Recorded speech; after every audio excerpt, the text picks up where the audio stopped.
mbokk yi ñu ngi leen di sant di leen gërëm bu baax a baax ci seen ànd ak ñun ci rajo Rewmi FM tey nag ñu ci dalal rek maire bu Kër Massar Sud Mouhamed Bilal Diatta lay wuyoo ñu am mbégte loolu tey di ko dalal ci émission bi monsieur le maire ñu ngi lay sant di la gërëm bu baax a baax ci ni ñu nangulee invitation bi. asalaamaaleykum wa rahmatullah di wax alhamdulilah rabbil alamin teg ci bisimilah rahmaani rahim di nuyu ñiy déglu ñëpp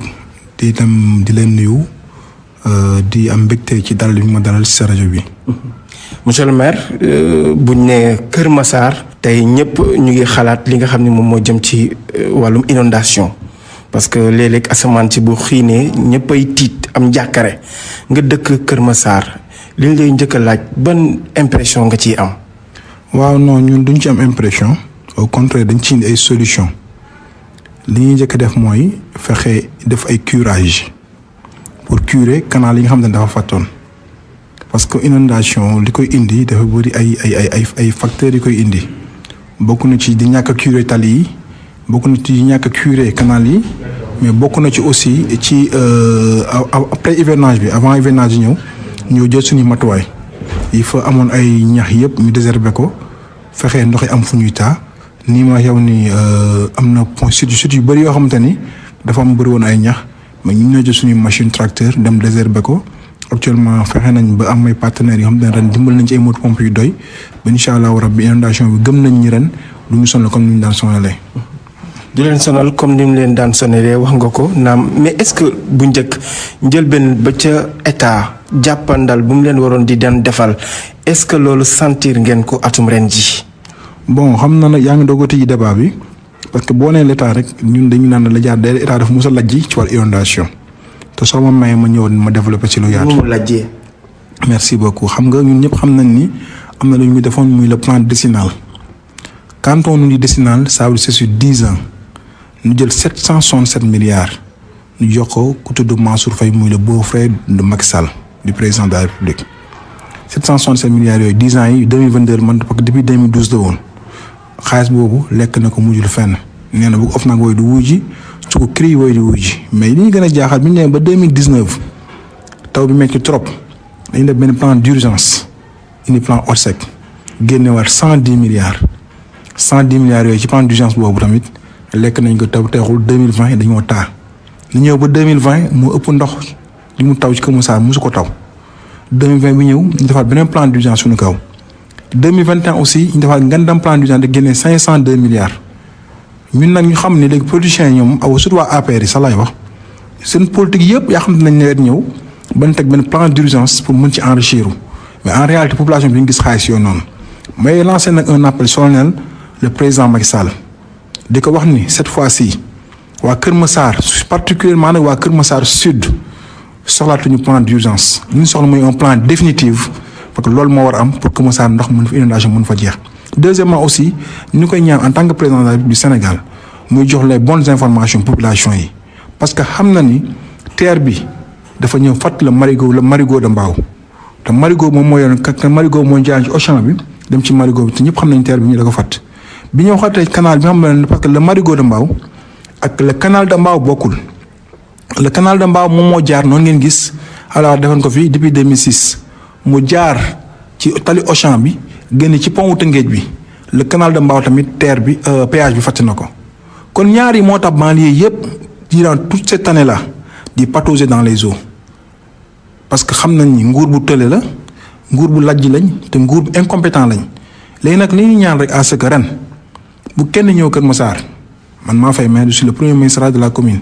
li ñu wax ay plan d'urgence soxla ñu ko fa. li ñu soxla mooy plan définitif bu fekkee ne état amul def plan définitif ngir yàlla war a suul xam nañ li ko dese bëriwul nañ muñ 16 mois moo ko dese mu jóge fi incha allah ñu dafa réew mi. mais boo nee état yéen soxlawu leen loolu te état gis loolu itam woo jàpp ni loolooy saafara li jëm ci inondation yi monsieur le maire itam voilà. voilà xam nga état dafa jël ay pàcc yu bëri banque mondiale dugal ci loxoom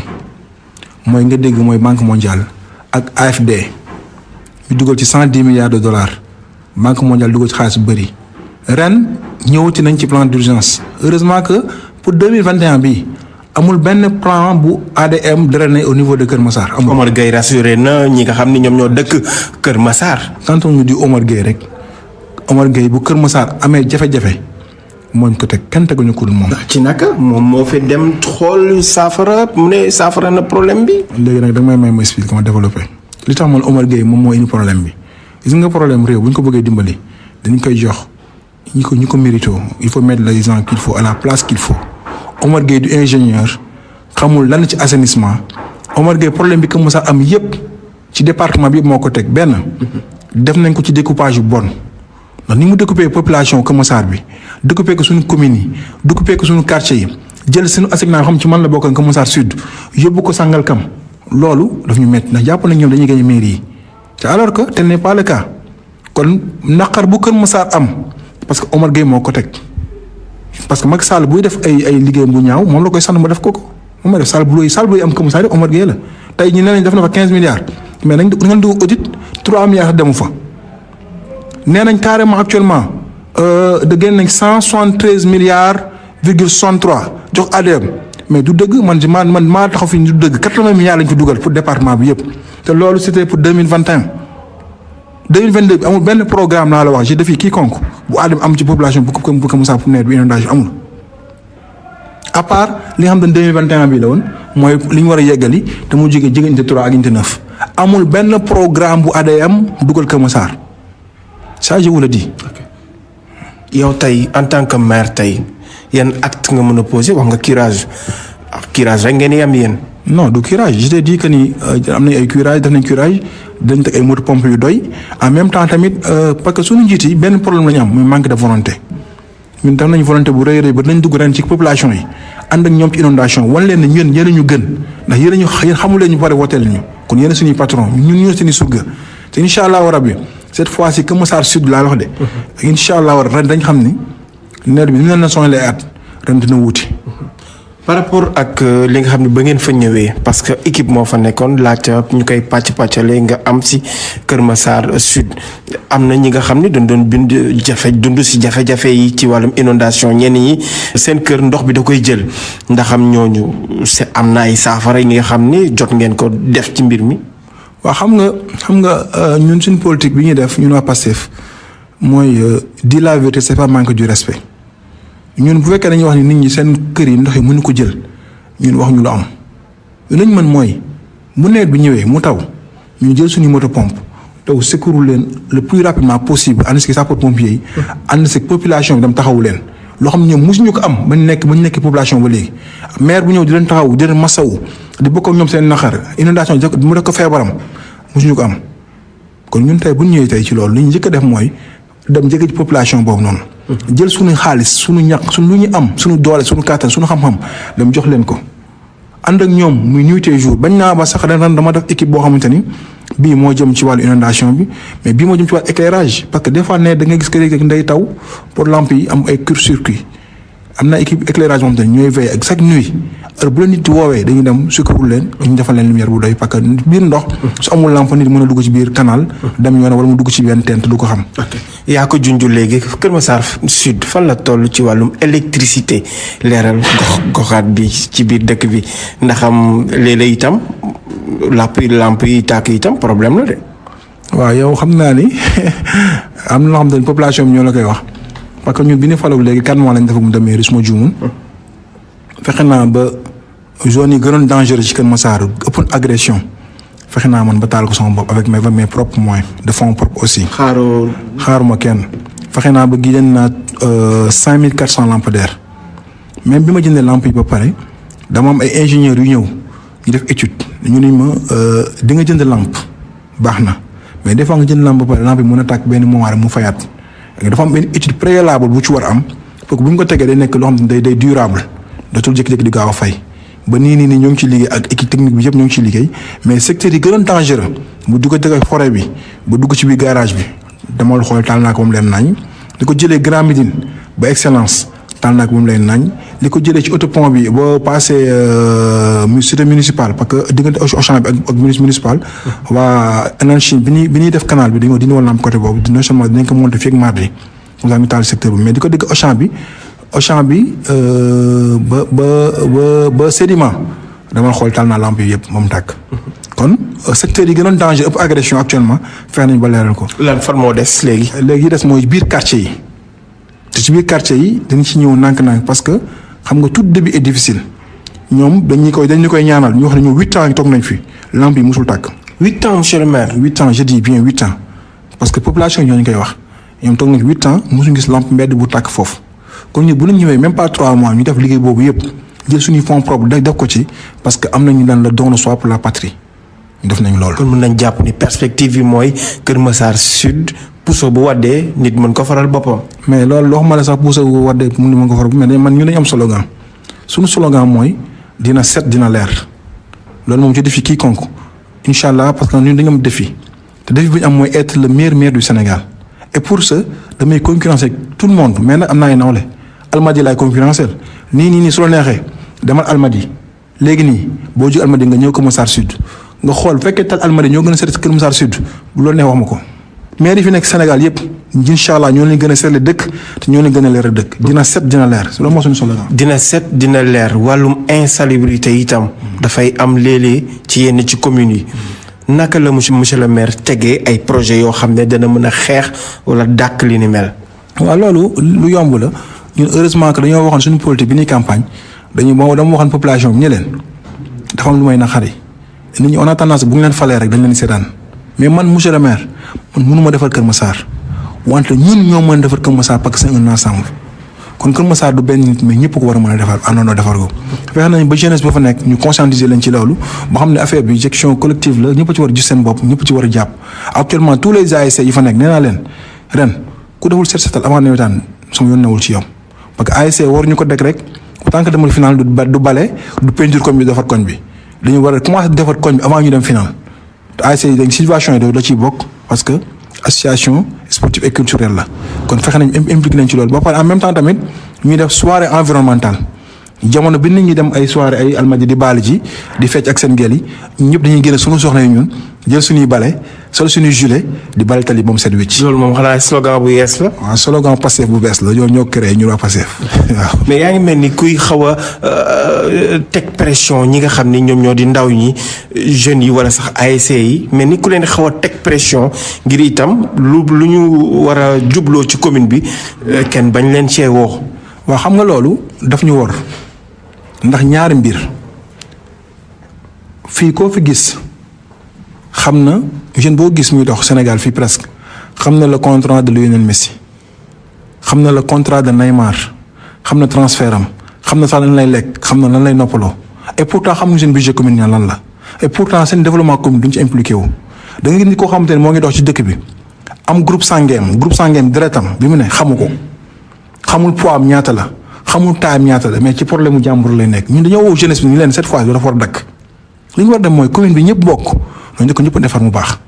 te fexe nañ ba réussir nañ politique boobu jeunesse bi actuellement nii ba jeunesse bi sax ñoo gën a bëgg defar tey nii si guddi nii rek am nañ soirée environnementale boo ko déggee mooy dañu war a wàcc ci kaw tali dem balital ba mu set wecc waaw soirée environnementale am na solo slogan yi am na solo mais la koy jëmmal itam koppar la daañ ci ñëw ci naka noonu itam projet yi fan nga toll ci li nga xam ne nag moom moo jëm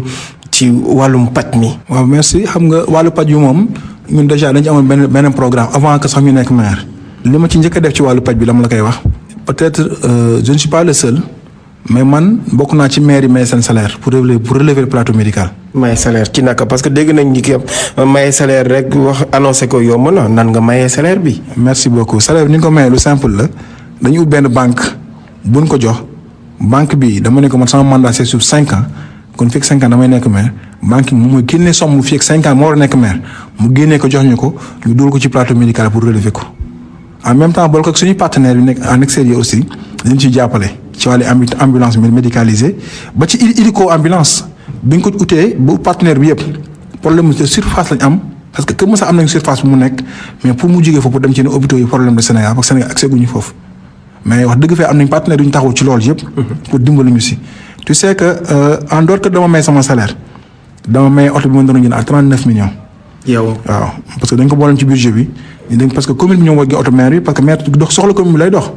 te bu la commune bi jënd oto amoo droit loi dafa la tere nga jënd oto occasion oto bu bees ngay jënd oto 0 kilomètre bi ñu calculé nii kon 39 millions lay jar man leen man maire naa commune parce que am na oto avant may nekk maire ñu jox ma carburant 18 millions man sama carburant 18 millions yooyu noonu commune bu toll nii y a un problème plateau médical bu toll nii may jël 18 millions di ko jënd carburant te ñun Ousmane Sonko daf ñu wax lu leer képp ku amul métier du ànd ak moom man ci suma déclaration doon kii agréé ak kii agréé kon sama métier maa moon dem ak dem da ci dund même bu ma nekkee tamit mais war naa mën a continuer dund ci métier boobu ndax métier boobu lépp la moom la am tey lépp lu àdduna ci métier boobu laa ko amee kon ci loolu lañ nekk ñun ba yàlla dimbali ñu si ba ñu jël suñu fortune suñu am suñu lépp delaat ko commune bi moo tax actuellement plateau médical bi d'ici peu de temps da nga gis mu am changement bu extraordinaire boo xam mosoo ko gis. léeg-léeg itam dañuy dégg ci biir commune yi subvention yi dafay tardé lool ci ñi nga xam ni ñoom ñooy paj maanaam poste de santé yeeg centre de santé yi léeg-léeg ndimbal ga ca war yéen maire yi da ngeen koy yéex a indi luy waral loolu. ki jël salaire am may ko ngir population am kooku mënatul tardé plateau médical. mais des fois itam rubrique yi dafay xaw a yéex. non daa foo xam nga des fois nga ma wax mais cette fois ci lan la wuute na ndax ñun ay maires yu bees la dañu indi changement dañu def rupture ñu amatul loo fa gis nga ni naa la tardé na bu amee ñoo nga def émission nga dugg ci hôpital après mais ñu fekk 3 mois nga dugg ci hôpital nga laaj leen ndax gis ngeen maire ndax rubrique tardé na dañ leen waaw wala déet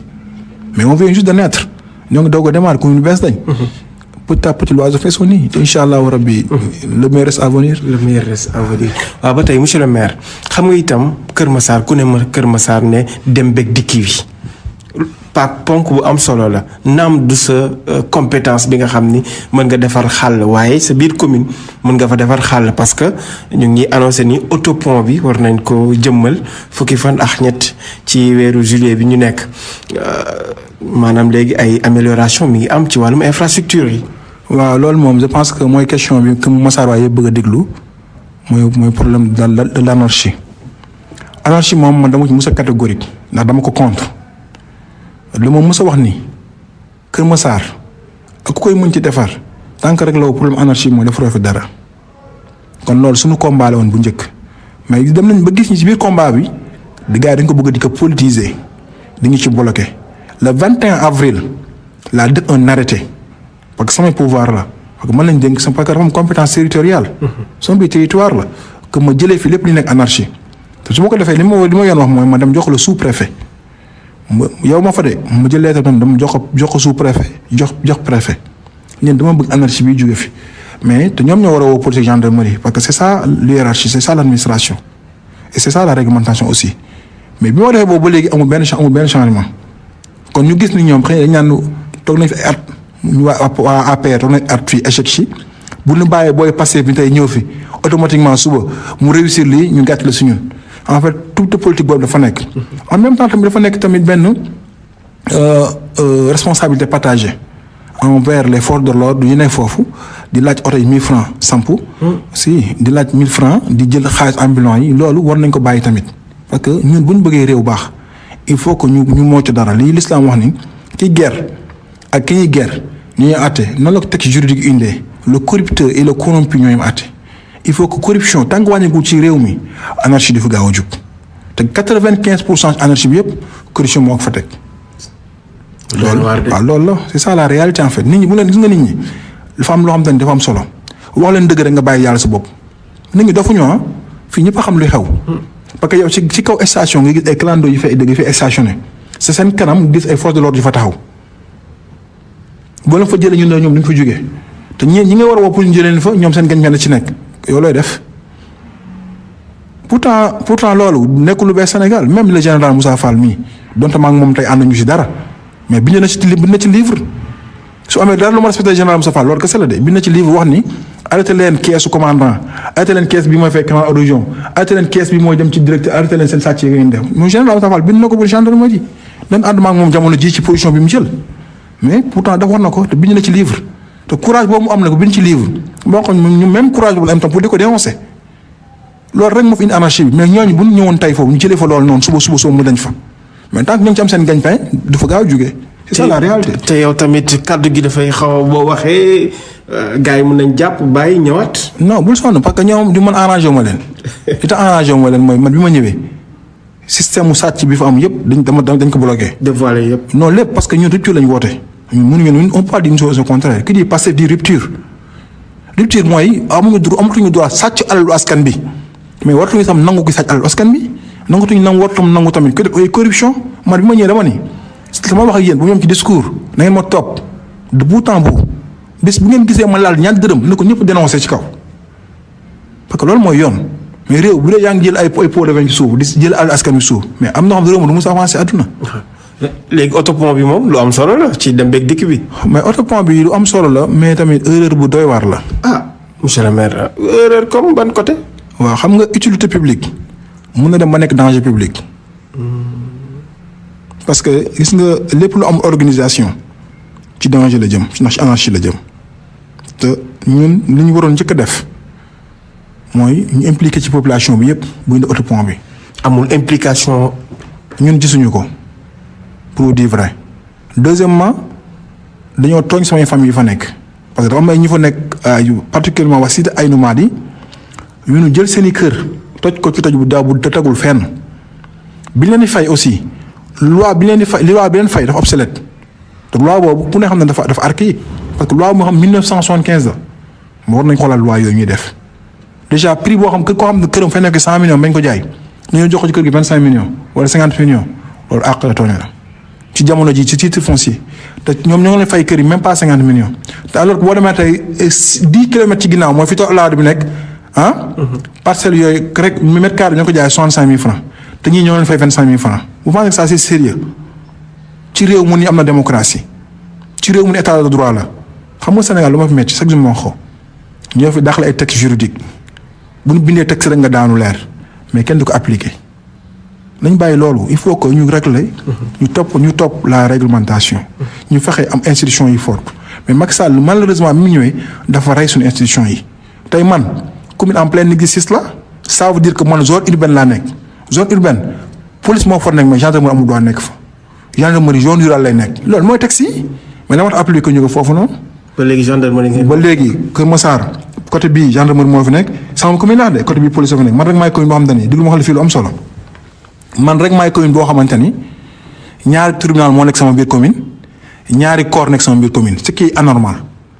parce que li ko jigee ci Auchan bi jëm ba ci rond-point guy gi ba jëlof ci kenn bi loolu ci man la bokk te loolu yëpp police jaxaay moom moo ko coiffé te police jaxaay boobu yëpp lépp lu am comme dossier tribunal Rufisque la ko yóbbu Tëngéej li ko dalee ci Auchan boobu même tamit jël si Aynou Mady ba ci pont bi nga wax noonu lépp gendarmerie boobu moo ko géré te gendarmerie lépp lu mu géré tribunal Pikine la koy yóbbu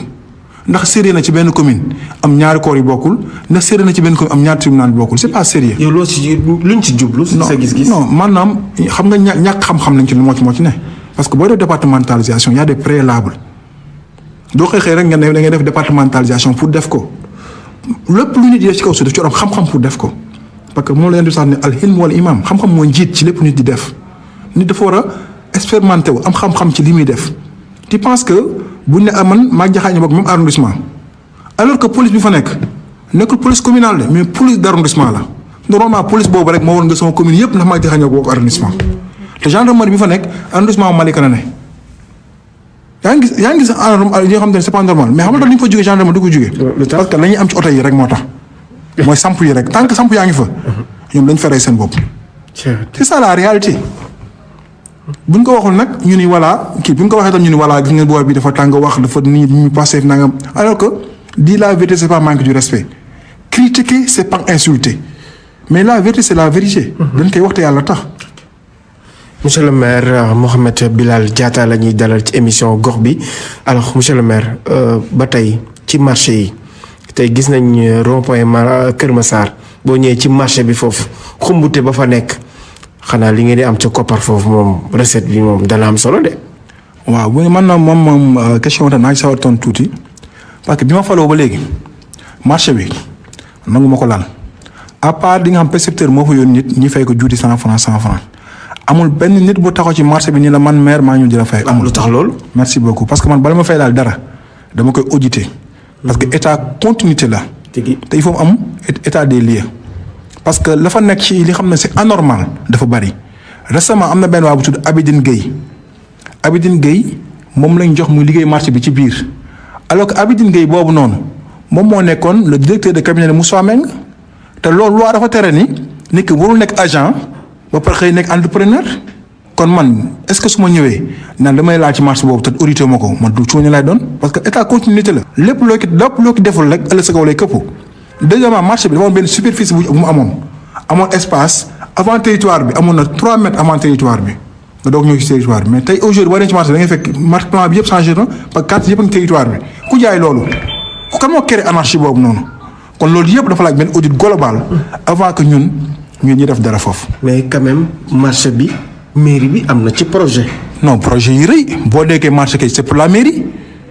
mais kon ñu on vient juste de naître. mënagoo wax ci projet yi tant que. audité wu ma non tant que audité wu ma doon benn projet foofu. te loolu sa yoon loolu c'est pas intelligent ñun au moins am na ñu ñuy conseillé am na ñuy déglu am na ay conseils juridiques yoo xam te dañu naan lii ngay def ak lii ak lii mais boo ñëwee def projet rek yow kon assumé nga li fa mooy question yi defoon dem. da ngay audité loolu def état des lieux nga téye après nag nga projet boo dem nga doo ko def. yow naka nga ko gisee en tant que ki nga xam ni jëlul woon maire ak tey. marché bi rek moo mën a sauver Kër Massar parce que actuellement ñoo yor marché bi gën a mag ci Sénégal. defu moo ko nag pour def marketing territorial ndax marketing territorial dinañ ko def parce que Kër Massar bi ñu yor kuy bu ñëw ut fa kër. Badou day jaay kuy bu ñëw investir fa surtout les bailleurs. d'ailleurs déjà maa ngi ciy profité di lancer un appel à tous les bailleurs du monde je dis bien du monde entier ñu ñëw Kër Massar pour investir fa. parce que Kër Massar rek ñoo am lu kenn amul ci Dakar mu ñun ñu rek ñoo am à 10 minutes de l'aéroport bi nga am sortie bi nga xam moo génn sédiment. am à 10 minutes de palais bi nga xam ne moom moo génn ci pont boobu ngay wax mooy ci génnaat ci beneen péage bi. Kër Massar rek moo am à 3 minutes de la VDN pour dem Saint-Louis ou pour jël VDN pour ñëw kon sur le plan géographique bi Kër Massar am dañu am position bu doy waar boo xam te ni dafa neex a investir mais dafa neex a liggéeyee kon bailleurs yi nekk Sénégal yëpp di liggéey ba pare am na jàmm ba pare set na ba pare wax dëgg fa leer na te actuellement. sécurité bi Kër Massar Sud am bi ñu ko jëlee ba léegi mosu fa am yéen xam ngeen ni avant ñu koy jël mosu leen toog semaine bu nga fa dégg agression mosu leen fa gis semaine bu ñu fa reyul nit mais jëm merci alhamdulilah je touche du bois bi ñu fa nekk ba tey loolu amatu fa. lu waral loolu lan moo indi loolu. waaw loolu li ko indi mooy dafa am nu ñu ko liggéeyee mais loolu duñ ko wax ni ñu ko liggéey mooy dañoo fexe ba impliquer population bi. ci wàllu agression yi. waaw ñeneen ñi tam dañ la bëgg a déglu roy si yow tamit boo leen ko. waaw non loolu mën na nekk mais xam nga amul dama may wax ko sama collègue maire yëpp amul kenn ku mën a def dara ci commune tant que sa population jàppale wu ñu la. il faut un dialogue. population bu la jàppalee rek nga dem mais bu la jàppale doo dem te ñun dañoo fexe jaxasoo ak suñu population xam ne population boobu ñoo suñuy patron ñun loolu la leen jàppee ñun. ñun population bi dañu leen gëm ni ñoo suñu patron ñoo suñuy boss ñun ñoo seen surga en fait ñun ñoom ñu ngi liggéey loolu te ñoom ñoo ñu gën loolu tax mooy xamuñu ba pare wóoluñu dénkuñu kon ne bu ñu ñëwee dañu war a wàcc suñu bopp am la tête sur les épaules dem si ñoom di wàcc suñu bopp diggu leen man ba ma fekk comme ça man xale ndaw boo ñu xamee que maire bi su ma rombee dinaa ana maire bi parce que dama am ak benn lien familial boo xam ne maa ngi ñoom c'est extraordinaire. wallaahi mën ma ko sa expliquer. ambition yi bari na li nga fi jot a lim comme ambition kon tey mën nañ yaakaar ni fii ak ay jëmmi jamono Kër Massar émergence bu nguur gi di woote ku mayul yow di nga leen raw. non man xam nga baat émergence man gëwuma ko. ah yow kon ban baat nga gëm. merci beaucoup man baatu patriotisme laa gëm. te gis nga réew bu ñu nekk ay patriote rek gëm la patriotisme réew mi day sauvé wu parce que mooy lan mooy kenn ku nekk dafa war a gëm ni moom war a defar buntu këram. ki nga dafa war a gëm ni moo war dafa biir këram ki nga dafa war a gëm ni dafa am comportement xam te ne dootu sànni si mbedd mu def serment diggante moo xolam te kenn du ko fay ñaar dërëm ñi ànd ñëpp fexe nañ ba kenn fay nu ñaar dërëm mais duñu sànni si mbedd duñu xool lu yàq ñu koy def te fu ñu fekk lu woon defar duñu fa xaar maire duñu fa xaar Samba duñu fa ma Demba dañu koy def avant kenn di ñëw. yaa ko def si ñoom. non mais loolu du question maa ko def si ñoom mais sama leader ma ko def si ñoom le président Ousmane Sonko dégg nga discours am gëm nga ni Sénégal bi ñu war a jëm du Sénégal Ousmane Sonko mais Sénégal du Sénégalais yi la mooy lu ñu am ni ñëpp bokk ñëpp jot ci ça veut dire que kenn ku ci nekk na bay waaram ci réew mi. monsieur le maire l'école yi itam am na solo de école yi nga xam ne am na Kër Massar ndax la leen war yëpp yow comme la nga wax ca santé ba c'est valable tamit ci école ba. waaw loolu moom mooy beneen question sax bi ma gën a neexaat yow question yi ma neex rek nga may wax xam naa ni. waaw mooy gox bi ah. ok léegi nag kon gox bi am na solo xam nga boo demee école yi sama xol day neex parce que école yi ñun ren programme bu rëy a rëy lañ ci am. programme nañ ko ci hivernage yi ci examen yi lii ci biir hivernage yi même ci vacances yi mais dañ ni ren lépp lu ñu defal école lépp loo xam ne ñun maire dafa nekk école da nga defal daara alxuraan yi parce que éducation la ñu wax. kon bu ñu def école fa daara alxuraan yi échec la si ñun lépp lu mu maire man Mouhamed Bilal defal benn école dinaa ko defal daara alxuraan bu nekk Massar Sud. te am na fa benn forte bi densité bi fa école yi am. non yow yamuñu sax forte de densité mais man. je vais avoir les meilleurs élèves du monde c'est ça mon rêve en fait moo xam ne ñu nekk Massar Sud yëpp ñoo dàq jàng ci àdduna bi te chaque année les 10 meilleurs élèves man maire dama leen subvention ñu dem Canada jàng ci am naa contrat avec Bache Canada les 10 meilleurs élèves dañuy yóbbu chaque année jëlee en charge te doo ñu am ay problème étudiants am nañ bourse wala am nañ problème mu kii non. wala jiitu nga leen foofu ci bourse yi. non loolu moom yaakaar naa ne sax ñun avant ñu nekk maire li mu wax nii mën nga dem demande ko neex les étudiants de Bambey bi ñu amee seen arrière de loyer des années man maa ko fay ba pare dem leen Bambey mu ut fekk terrain ma tabaxal leen boobu nekk ma maire kon kuy def la avant nga nekk maire boo nekkee maire di nga jël problème étudiants yi mais nag na leer seen les étudiants de Kër Massar Sud laa mën a gérer parce que am lu tudd compétence territoriale. bugguma nag ñuy tax affaire yi université étudiants yi nekk Kër Massar rek nga dégg ñu naan ñooy kaas nga dem Kër Massar Sud la de yi Kër Massar Sud bu soobee ren du ñu kaas. kon ñoom amul lenn lu ñuy dem di xoolee ñeneen ñi. non dama ne duñ ko am parce que man maay maire maa ngi taxaw xanaa lu ma yëgul mais lu ma yëg maa ngi seen ñoom defal leen incha allah rabbi. ñu ngi dem ci examen jàppale gi. war a dama ne la sama meilleurs élèves ren yi nekk Kër Massar mes meilleurs élèves man naa dugg ci sama programme boobu ci biir école yëpp établissement yëpp mes meilleurs élèves dama leen di nominer dama leen di primer. am na solo gis nañ ci ab vidéo élèves yi nga xam ni tëj nañ Yoff la xewe tëj ba pare daal di saccager li nga xam ni moom moo jëm ci banc yi xottite cahier yi monsieur le maire loolu rafetul de. waaw man moom yàlla dafa ma may benn affaire du dama koy wax pour tagg suma commune dama ko tam pour jaay suma commune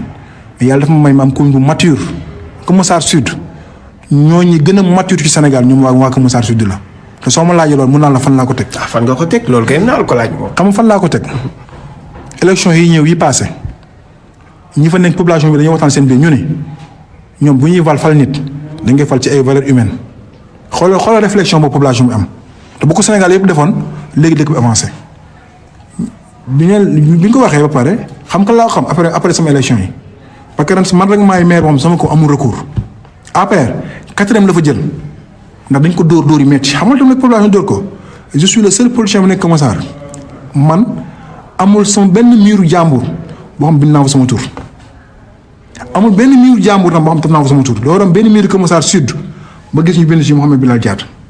doo doon benn miiru Kër Massar Sud ba gis ñu taf sama photo parce que ñun dañoo gëmoon ni loolu ci rupture waroon bokk bu ñu bëggee defar war ñu taxal dëkk bi nag population bi nekk ñooñu gën a mature ñun ñu doog wax loolu bi ñu xool remarque boobu dañoo ñëw voté ñu massivement parce que benn taxaluñu miir yi tafuñu seen photo ci miir yi ñoom ñu dañ def vote sanction kon population mature laa la bëgg expliquer lañ am ñun. Kër Massar population Kër Massar Sud ñooy population bi gën a mature ci àdduna loolu man maa la ko wax fii bi na nga denc te nga teg sa bët xool doo mos a gis élève bu dëkk Kër Massar Sud école tëj mu yàq ay banc. actuellement moom rafetul moom. non dafa am non ñun heureusement xam nga ñun dañoo fexe ñu ne suñu population di waxtaan di xamante bi dañuy déglu suñu cee débat. dañuy déglu si conférence yi. ñu wax ñu dégg ñu tam ñu wax ñu dégg mais boo bëggee nit gis nit ku civilisé boo bëggee nit ku intègre boo bëggee nit ku digne boo bëggee nit ku compétent boo bëggee nit ku nekk un vrai patriote noonu ñoo ngi Kër Massar Sud. monsieur le maire yow lan nga nar Kër Massar Sud. waaw loolu moom l'avenir bi moo koy démontrer te yàggatul te incha allah rabbi primo mooy on va changer l'image de Kër Massar te commencé nañ ko def di changer l'image de Kër Massar mais secondo on va changer aussi les mentalités. Si on a les mentalités, pas les mentalités des Massarois, mais les mentalités particulièrement de beaucoup de Sénégalais. Comme exemple, nous avons une école technique en classe. Nous avons dit que nous avons 100 ans, nous avons fait ça. Quand nous avons une mentalité, nous avons dit que nous avons fait ça. Nous avons dit que nous avons fait ça sans yéen.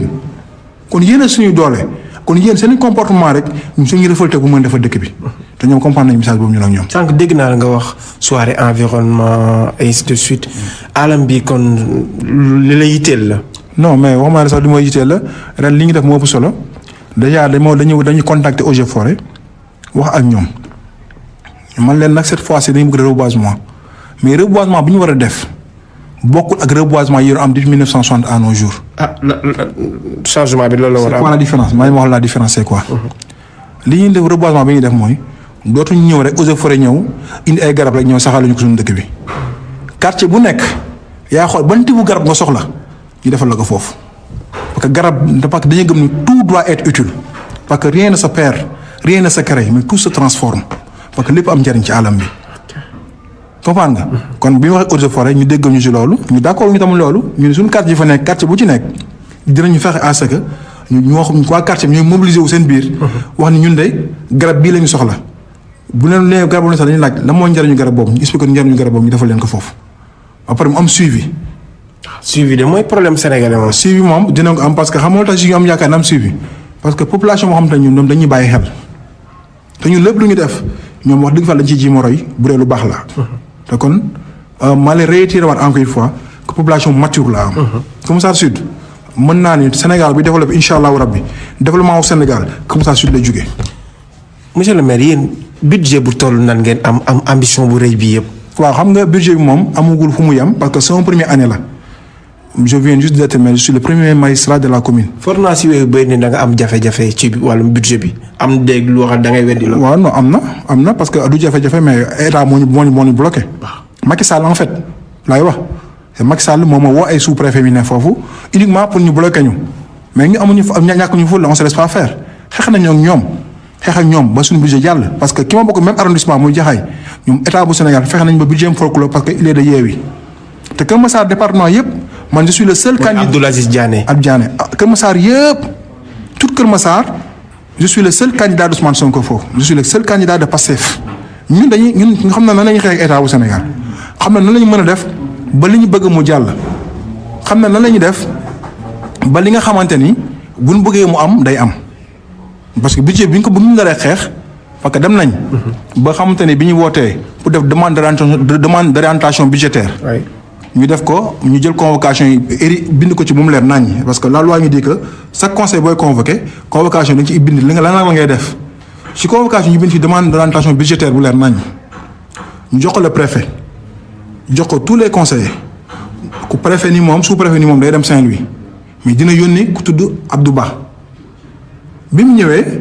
waaye lu ñu def suñu demande d'orientation budgétaire ba mu jàll ñu ñëw 1 mois après ñu war a voter suñu budget.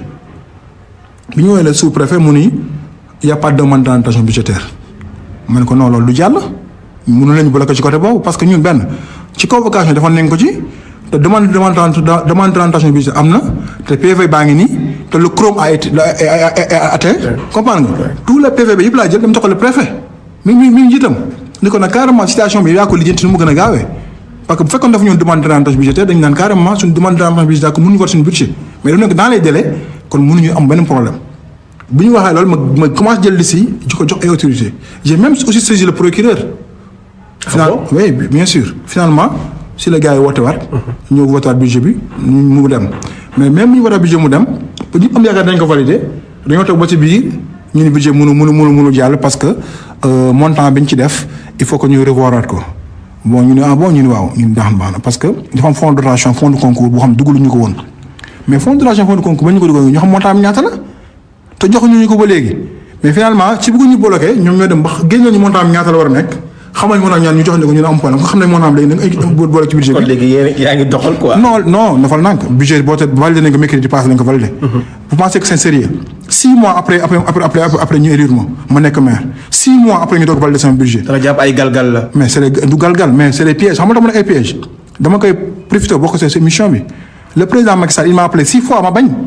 Ah bon? Si il m'a appelé 6 fois je dis bien il m'a appelé 6 fois ma bañ wuy ji ko ni ko man li ma Ousmane Sonko ko jox dafa ma doy sëkk man pour rien au monde je ne suis pas un traître et doo mos a trahir ki mujj yónnee ci man nag dans jour al turam parce que ministre la dafa wax ne président ne il faut nga ñu jàppale man ko boo demee ne président man Mouhamed Bilal nee naa ko ku njëkk yee borom ndékki da ngay tëddaat mais borom ndékki bu la jëkk woor jërëmuti na damaa woor. may profité nag de cette occasion ci émission fii ma koy ñaan son excellence monsieur Macky Sall le président de la République du Sénégal bàyyil di ma woolu man Mouhamed Bilal Diatta ndax du ma la mus a wuyu sa du mus ànd yow. wàllum politique bi léegi Yewwi Askan Wi nga bokk Pastef nga bokk itam yéen a waxoon da ngeen dem élection léegi pare ngeen da ngeen di dem élection seen liste suppléant da ngeen doon dem ak tey manifestation yi ngeen doon def yëpp fu mu léegi tout ça pour ça comme ni ko gars yi di waxee. xam nga je vais profiter de cette occasion pour saluer encore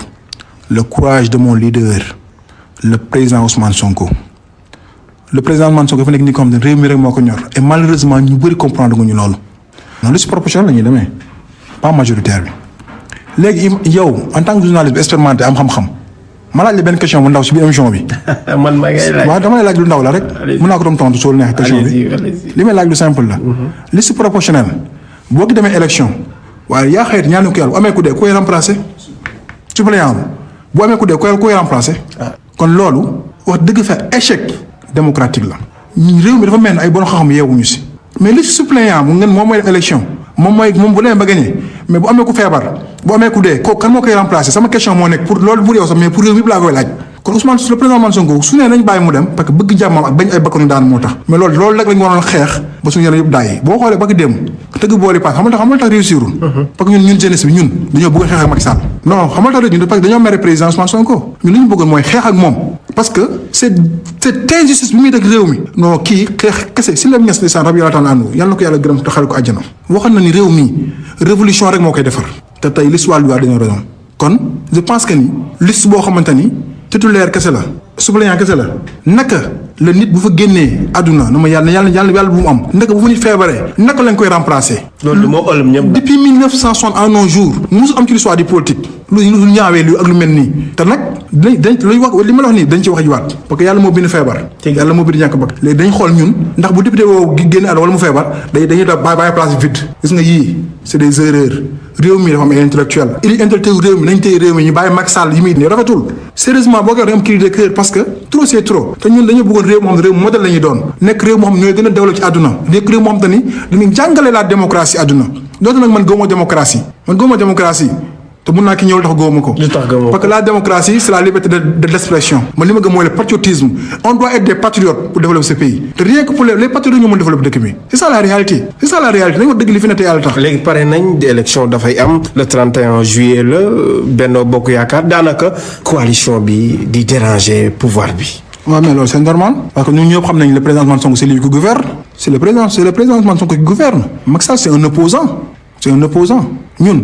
xoolal ñun ñu nekk doog a nekk ay maire man je suis le seul maire bu nekk Sénégal amaguma mairie wallahi azim cabinet laa ut luyee ko sans fonds propre di ko fay te tey yow leer na leer yàlla si c'est un maire de l'APR am na mairie bu yàgg mais c'est 2 fois 2 mesures yoo ci réew du nga ko arrêté gis nga réew bu ñu ko bëggee defar mu jub man de bi may jëlee Kër Massar Sud dama ne ki nekk APR ak ki bokk Pastef ki nekk musulman ak ki nekk catholique laa yemal au même pied d'égalité man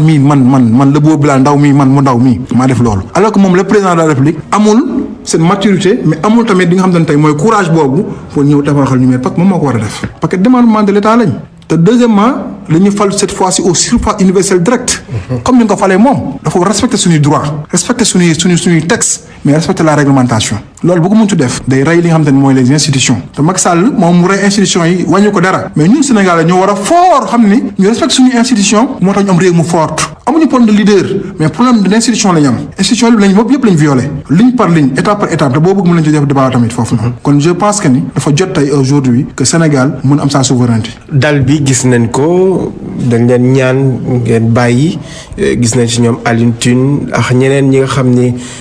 dem nañ gisi leader yi yeew ba ñu mën a teg si est-ce que tey paix bi nga xam ni doon lañ doon sàkk jàmm ji gënul ñu dem ci élection tranquillement xam nga baat boobu dama ko ragal baatu jàmm dama ko ragal. waaw lu tax nga ragal jàmm. merci beaucoup gis nga jàmm mënta am tant que guerre amul. léegi nag guerre bi du guerre dóorante bomb mais guerre d'idée la. guerre surtout ci langue politique bi la. merci beaucoup guerre d'idée la mais guerre idéologie la. te guerre boobu dañ ko war a mëne ci front yëpp ñu jëm ko gagner. parce que waa ji dama la wax bu am solo. gis nga réew amul kenn ku ko mën a développer amul kenn ku mën a yóbbu réew ma kanam tant que respecté loo seen institution yi. yow naka lañ mën a jëlee député moo xam te ne c'est une institution ñu fal ko au suffrage universel direct. yow député boobu noonu nga ni benn liste bi moom mooy yàlla beneen bu du jàll léegi boobu député bu fa nekkatul fan lañ jëm wala ñu war a xaar ba loolu am ñu doog ci def débat kon débat yooyu da nga ko war a tëjji léegi tey ci réew mi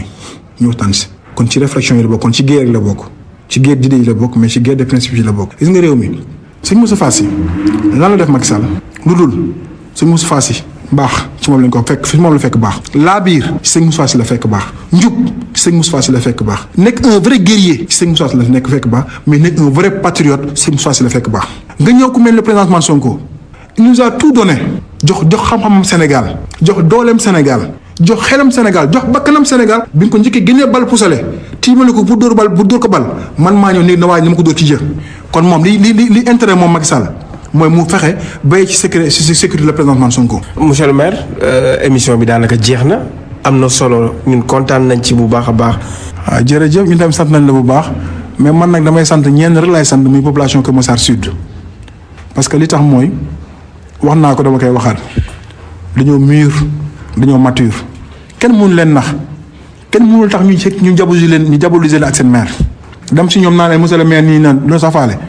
parce que ñu ne ñoo xamante nañ am nañ consensus bu rafet yàlla na ko yàlla continuer ñun incha allah rabbi ñun suñu xol suñu xel suñu lépp dañ leen liggéeyal bañ ni maire bi xanaa lan moo xew du ma sax wax maire dama naan ouvrier laa doon si ñoom te commencé naa ko wane parce que ñoo ngi wàccee ci kaw tali bi liggéey comme ay ouvrier xamee mi sax ak maire ouvrier te incha allah noonu lañ koy continuer ba changer l'image de Kër Massar incha allah. am na solo di ko sant di ko gërëm bu baax a baax Mouhamed Bilal Diatta moom mooy maire moo nekkoon sunu gan ci émission gox bi nekk maire bu Kër Massar Sud ñun am nañ mbégte lool tey dalal ko di gërëm staff bi nga xam ne nag ànd nag moom ci li nga xam ne moo jëm ci émission bi gunge ko donc jox leen dig daje mbokk auditeurs yi beneen dimanche ak beneen invité incha allah rabbi.